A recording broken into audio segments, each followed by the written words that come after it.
Assalamualaikum warahmatullahi wabarakatuh. Nama saya Devi Fitri Ramadhani. Saya dari Prodi Akuntansi 21.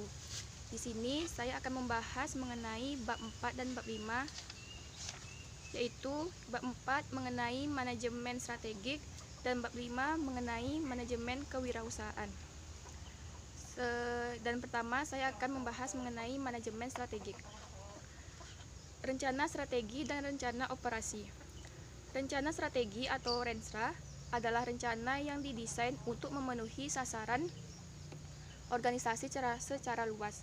Sedangkan rencana operasional atau Renop adalah rencana yang terinci tentang kebutuhan untuk menggabungkan strategi ke dalam operasional sehari-hari. Renstra berkaitan dengan hubungan antara orang di dalam sebuah organisasi dan orang yang bertindak di organisasi lain. Sedangkan Renop berkaitan dengan orang yang ada di dalam organisasi. Renstra dan Renop berbeda dalam 5 hal. Yang pertama, pusat bahasan. Renstra hanya membahas masalah-masalah yang berhubungan dengan kelangsungan hidup dan pengembangan usaha. Sedangkan Renop cenderung membahas masalah-masalah operasional sehari-hari. Yang kedua, kurun waktu. Renstra cenderung untuk melihat ke depan beberapa tahun bahkan dekade. Sedangkan Renop, waktu yang relevan biasanya 1 tahun, tidak lebih dari 1 tahun. Yang ketiga, cakupan. Renstra memengaruhi aktivitas organisasi secara luas, sedangkan Renop mempunyai cakupan yang terbatas dan spesifik. Yang keempat, tingkat rincian. Renstra sering kali bersifat umum dengan kata-kata yang sederhana, sedangkan Renop relatif lebih detail sampai pada tingkat teknis yang terkecil sekalipun. Yang kelima, organisasi atau kepemimpinan. Renstra berkebutuhan organisasi yang fleksibel dan kepemimpinannya bersifat mengilhami atau inspiring dan mempunyai entrepreneurship yang tinggi. Sedangkan Renop cenderung memerlukan organisasi yang stabil dan memerlukan leadership yang konservatif dan birokratif. Karena masa mendatang penuh dengan ketidakpastian, sehingga diperlukan kemampuan kewaksitaan yang tinggi saat menyusun Renstra. Melihat karakteristik Renstra, maka peranan manajemen tingkat atas yang bertanggung jawab terhadap pelaksanaan Renstra menjadi titik sentral yang krisis. Beberapa software komputer saat ini banyak dipakai sebagai alat bantu terapan yang secara instan dapat dipakai manajemen. Semakin visioner seorang pemimpin, semakin bagus Renstra yang akan dihasilkan. Demikian pula semakin canggih alat bantu dan software yang dilibatkan dalam proses pembuatan Renstra, maka bisa diharapkan Renstra yang akan dihasilkan juga semakin mendekati teknis pelaksanaan. Tahapan penyusunan Renstra setidaknya terdiri dari 6 tahapan. Yang pertama, penentuan visi, misi, dan tujuan. Tahap ini bertanggung jawab top manajemen. Di tahap ini juga sering ditentukan mengenai etika kerja, macam produk dan jasa. Dan tahapan penyusunan Renstra setidaknya terdiri dari 6 tahapan. Yang pertama, penentuan visi, misi, dan tujuan. Tahap ini tanggung jawab top manajemen. Di tahap ini juga sering ditentukan mengenai etika kerja, macam produk dan jasa, cara pengoperasian usaha, dan skala usaha. Tahap yang kedua yaitu evaluasi diri. Langkah ini bertujuan untuk membentuk profil perusahaan dengan mengenali diri dengan mengidentifikasi tujuan-tujuan dan strategi yang telah diterapkan saat ini. Hasil akhir dari tahap ini adalah jawaban tentang strength and weakness, yaitu kekuatan dan kelemahan perusahaan tersebut. Tahap ketiga yaitu analisis lingkungan eksternal. Setelah faktor-faktor internal perusahaan dievaluasi, maka faktor-faktor eksternal seperti pemasok, pesaing, pemerintah, pelanggan, serikat pekerja, dan media sebagai faktor eksternal dalam patut untuk diidentifikasi satu persatu. Tahap keempat yaitu pembuatan keputusan strategik.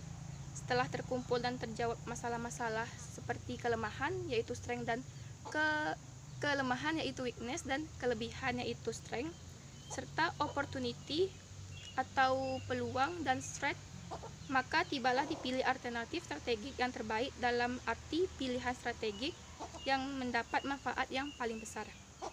Tahap kelima yaitu implementasi strategi. Implementasi berarti meletakkan strategi menjadi kegiatan. Implementasi melibatkan penugasan dan pendelegasian wewenang ke tingkat manajemen di bawahnya. Dan yang terakhir, tahap 6, yaitu tahap evaluasi. Dalam tahap ini perlu dikemukakan dua pertanyaan mendasar, yaitu yang pertama, apakah strategi implementasi sesuai dengan rencana? Dan pertanyaan yang kedua, yaitu apakah strategi mencapai hasil yang diharapkan? Bahasan selanjutnya yaitu mengenai implementasi rencana strategi. Konsep strategi sudah lama ada, berasal dari Yunani, yaitu strategeia, yang berarti seni atau ilmu menjadi seorang jenderal. Manajemen strategik adalah proses manajemen yang mencakup penyertaan organisasi dalam membuat rencana strategik dan kemudian bertindak berdasarkan pernyataan tersebut. Proses manajemen strategik yaitu yang pertama membuat rencana strategis, yaitu sebagai penetapan sasaran dan merumuskan strategi. Tahap yang kedua yaitu implementasi strategi, yaitu tahap administrasi dan pengendalian strategi. Untuk mengimplementasikan strategi diperlukan administrasi tugas untuk mencapai sasaran yang telah ditetapkan. Kemudian, tingkatan strategi. Terdapat 3 tingkatan strategi, yaitu tingkat korporasi atau corporate level strategi, tingkat unit bisnis atau business unit strategi, dan tingkat fungsional atau function level strategi. Dalam corporate level strategi, yaitu strategi yang dirumuskan oleh manajemen puncak untuk mengawasi perhatian dan operasi korporasi multilini.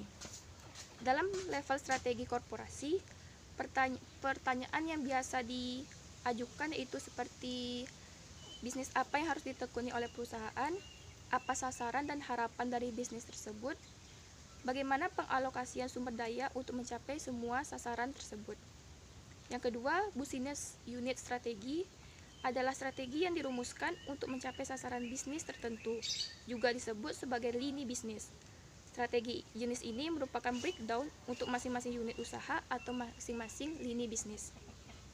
Strategi ini berkaitan dengan beberapa pertanyaan-pertanyaan, yaitu sebagai berikut. Bagaimana bisnis bersaing di pasar? Produk jasa seperti apa yang harus ditawarkan? Pelanggan mana yang harus dilayani?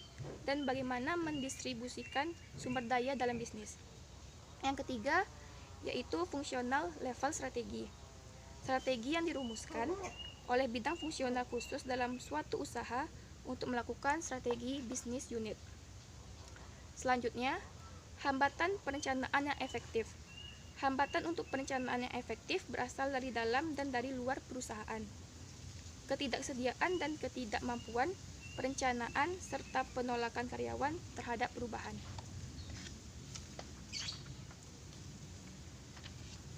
Ada sejumlah alasan mengapa banyak manajer ragu atau gagal dalam menetapkan tujuan dan membuat rencana pada perusahaannya, yaitu kurang pengetahuan tentang organisasinya, kurang pengetahuan tentang lingkungannya, ketidakmampuan melakukan peramalan secara efektif, kesulitan perencanaan operasi yang tidak berulang, biaya, takut gagal, minder, kurang percaya diri, dan tidak bersedia menyingkirkan tujuan-tujuan lain. Demikianlah ini presentasi yang untuk bab 4. Selanjutnya, saya akan membahas mengenai bab 5, yaitu manajemen kewirausahaan. Kewirausahaan adalah awal dari bisnis. Suatu bisnis yang bagus dan kuat biasanya berawal dari proses kewirausahaan yang baik dan benar. Keteraturan langkah yang sistematik dari manajemen amat dibutuhkan oleh suatu bisnis. Banyak perusahaan raksasa saat ini dulunya adalah perusahaan kecil. Sebagai contoh yaitu Bank BNI, Maskapai Penerbangan Garuda, Walmart, AT&T, and Carrefour. Diperlukan tindakan-tindakan original dan unik dalam memulai bisnis. Hal ini diperlukan untuk menghindari kompetisi yang tidak perlu. Oleh karena itu, reputasi sebagai seorang pengusaha perlu diciptakan dan dijaga sepanjang hayatnya. Pembahasan selanjutnya yaitu pentingnya bisnis kecil. Bisnis kecil diartikan sebagai bisnis yang dimiliki dan dikelola oleh orang setempat. Mungkin juga dibantu dengan beberapa orang pegawai. Di negara kita, jumlah yang dikategorikan perusahaan kecil bisa mencapai 50 orang. Di Amerika sejumlah 500 orang. Dengan kriteria semacam itu, tentulah banyak bisnis kecil di Indonesia, bahkan di dunia. Di Indonesia, bisnis kecil bertumbuh pesat, apalagi setelah krisis moneter melanda sejak paruh kedua tahun 1997. Mulai dari PKL di pinggir jalan, perusahaan rumahan seperti catering, jual antar voucher ponsel, jasa pendidikan luar sekolah seperti bimbel, les privat, rumah makan, toko, kantor akuntan, dan sebagainya. Salah satu jenis usaha yang bermulai dari usaha kecil adalah perusahaan keluarga. Tidak ada bisnis besar yang bisa bertahan sampai sekarang yang tidak dimulai dari bisnis kecil. Kalau toh ada, lebih banyak merupakan sebuah mukjizat. Bank BNI yang dulu dikenal sebagai Bank Negara Indonesia tahun 1946 atau BNI 46, yang sekarang menjadi bank terbesar di Indonesia sebelum empat bank negara merger menjadi Bank Mandiri, dulunya hanyalah sekelompok simpan pinjam yang didirikan oleh pegawai Hindia Belanda. Contoh lain yaitu seperti Garuda Indonesia yang dulu bernama Garuda Indonesia Airways, disingkat GAA, bahkan didirikan dengan modal sumbangan sana dan sini. Pesawat pertama yang dimiliki Garuda diberi nama Seulawah adalah bantuan rakyat Aceh yang konon dengan sumbangan secara macam harta yang melekat pada diri orang Aceh, termasuk emas, cincin, dan segala macamnya. Tetapi sekarang Garuda dengan bangga terbang sebagai flag carrier Indonesia. Contoh lainnya yaitu Carrefour dan Danone, adalah dua raksasa bisnis asal Prancis yang sampai saat ini masih bangga menyebut dirinya sebagai perusahaan keluarga. Carrefour sebagai perusahaan pengelola pasar swalayan atau supermarket mengembangkan model pasarnya atau hipermarket yang luar biasa besarnya. Dari contoh-contoh tersebut, kita dapat rasakan tidak boleh menyepelekan peranan usaha kecil, apakah itu usaha keluarga ataupun bisnis yang berbasis entrepreneurship. Selanjutnya adalah kewirausahaan. Wirausaha atau entrepreneur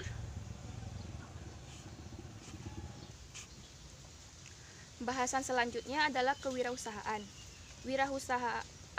Wirausahawan atau entrepreneur adalah orang yang mampu mengambil faktor-faktor produksi dan menggunakannya untuk memproduksi barang dan jasa baru, menyadari peluang yang tidak dilihat atau tidak dipedulikan oleh orang lain. Kasali menyatakan ada 5 syarat untuk menjadi wirausahawan yang sukses, yaitu reputasi dulu, tumbuh dari bawah, konsentrasi pada bidang yang dikuasai, anti kerumunan, dan modal hanyalah pelengkap. Pewirausaha sejati tidak hanya mengejar uang saja, tetapi mereka mengejar reputasi. Mereka tidak hanya mengejar penjualan sebesar-besarnya, sikut antar sikut sini. Jadi wirausahawan yang baik akan mementingkan reputasi dan nama baik. Reputasi bukan sesuatu yang taken for granted atau anugerah, melainkan dibangun secara terus-menerus dan berkepanjangan. Reputasi pada akhirnya akan mengangkat harkat dan martabat dan harga diri. Begitu Anda dikenal baik dalam bidang usaha Anda, uang yang akan mengejar Anda. Pengusaha yang sukses senantiasa berkonsentrasi penuh pada satu atau beberapa bidang yang memang benar-benar dikuasainya. Salah satu pantangan pengusaha sukses adalah coba-coba. Selain menghabiskan waktu, juga membuang kesempatan mendapat keuntungan dengan tidak mengerjakan usaha aslinya dengan bersungguh-sungguh. Konsentrasi pada bidang yang dikuasainya adalah lebih baik meskipun tidak membesarkan usahanya. Menjadi seorang wirausahawan yang sukses tidak boleh latah dan mengekor, karena bisnis yang diawali dengan mengkopi sukses orang lain dan masuk dalam kerumunan akan sangat berbahaya. Kewirausahaan berbeda dengan manajemen. Yang paling menonjol adalah pada kepemilikan. Seorang wirausahawan bekerja dalam perusahaan yang sekaligus sebagai pemilik usaha. Kerja kerasnya akan dia nikmati sendiri. Bila bisnisnya mendatangkan laba, maka laba itu akan sebagian besar dia nikmati sendiri. Namun bila rugi, dia akan tanggung sendiri juga. Itu semua terjadi karena dalam berwirausaha, seseorang menjadi pemilik usaha sendiri atau independent business ownership. Berbeda dengan wirausaha, manajemen mencakup koordinasi proses-proses yang sudah berjalan, termasuk di dalamnya proses produksi, proses pemasaran, pengelolaan sumber daya manusia, dan pengelolaan keuangan. Selanjutnya tentang bisnis keluarga. Perusahaan keluarga merupakan sesuatu yang sangat penting. Di negara-negara barat seperti Amerika Serikat, berdasarkan definisi yang sempit secara komparatif, pada awal 1990-an, perusahaan keluarga berjumlah lebih dari 1/5 dari jumlah perusahaan, menyumbangkan 12% GDP dan mempekerjakan 15% angkatan kerja. Perusahaan kerja pada umumnya mempunyai ciri-ciri, yaitu yang pertama, dimiliki oleh sekelompok keluarga tunggal yang dominan dengan jumlah kepemilikan saham lebih dari 50%. Yang kedua, dirasakan sebagai perusahaan. Yang ketiga, dikelola oleh orang-orang yang berasal dari keluarga pemilik mayoritas saham. Dalam perusahaan keluarga, terdapat 3 kepentingan yang saling mempengaruhi, yaitu kepentingan bisnis, kepentingan kepemilikan, dan yang ketiga, kepentingan keluarga. Perusahaan keluarga adalah bisnis yang dapat dimiliki dan dikelola oleh satu atau lebih anggota keluarga.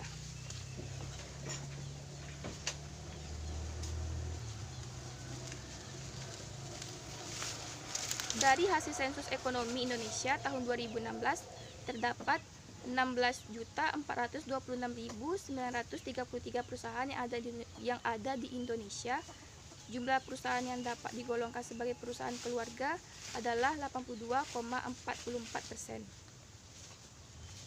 Tetapi patut dicatat bahwa Grant Thornton Indonesia atau perusahaan jasa konsultasi manajemen yang berpusat di Amerika Serikat dengan banyak cabang di banyak negara telah meneliti 250 perusahaan keluarga di Indonesia. Dilihat dari omsetnya, perusahaan keluarga sebagian besar memiliki omset kurang dari 500 juta per tahun. Hal yang menarik adalah pada penelitian ini juga ditemukan sebagian besar perusahaan keluarga Indonesia dipegang oleh pendiri, sementara generasi kedua dan ketiga hanya sisanya saja. Namun sayangnya mereka kurang didukung oleh pendidikan yang cukup. Terlihat dari masih banyaknya mereka yang hanya lulusan sekolah menengah, yaitu hanya sekitar 30%, dan sedangkan yang lulusan universitas dan telah mengikuti jenjang pelatihan profesional masing-masing hanya 12% dan 1% saja. Perusahaan keluarga cenderung dinamis, pengambilan keputusan cepat dan tidak bertele-tele karena didasari oleh kepercayaan sebagai dasar untuk survival, mempunyai hubungan personal yang erat dengan seluruh anggota dengan menabrak jenjang manajemen. John Davis dan Maurice Taguiri menyatakan bahwa terdapat 3 elemen pengaruh dalam bisnis keluarga. Yang pertama keluarga, yang kedua bisnis, dan yang ketiga kepemilikan.